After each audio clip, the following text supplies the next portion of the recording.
Dave Gonzalez, Media Director of the Ernest Hemingway Home and Museum. Hi, Dave. Hi, Francis. Welcome. You're actually in a very energy center type of a place where Hemingway wrote 70% of his writings in a 9-year period. What can you tell us about his writing studio and what was a typical day like for him here?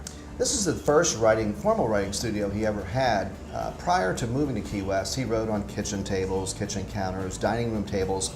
And when they purchased this home, he was very excited because he took what formerly was a hayloft, this area right here, and converted it into his first true professional writing studio. And from here, as I mentioned, 70% of his lifetime works in a 9-year period. He was on fire. Terrific. Now, as far as writing every day in the studio, what was his ritual or his schedule like? Typical day actually started the night before. He'd go down to Sloppy Joe's, hang out with his buddies and friends, have a couple of drinks, listen to some of the stories going on around him, take mental notes. The next day he'd wake up 6 a.m. There was a catwalk connecting this room, the studio room, with the master bedroom. He'd wake up and immediately come to work, right from 6 a.m. till about noon. There's actually 3 versions of how he wrote. 6 to noon, about a 6-hour period. 600 to 800 words is another method he used, and some say he actually sharpened a canister of pencils, and when those were worn out, he called it a day. At noontime, there was only time to do one of 2 things, either fish or go back down to Sloppy Joe's.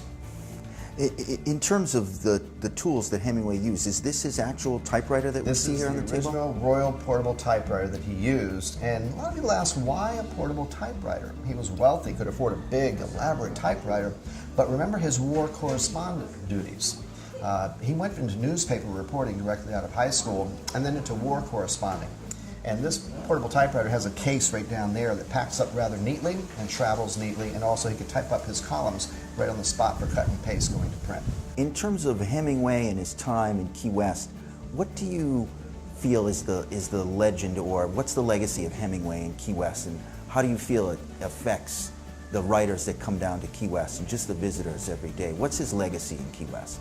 Well, his legacy here, there's a funny factor about Key West. We have a saying that some people come here to lose it all. If you've been here during spring break or Fantasy Fest, you'd understand what I mean about Duval Street.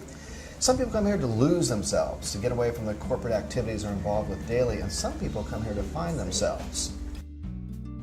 No matter what you're looking for, you can always find your inspiration at the Ernest Hemingway Home and Museum in Key West.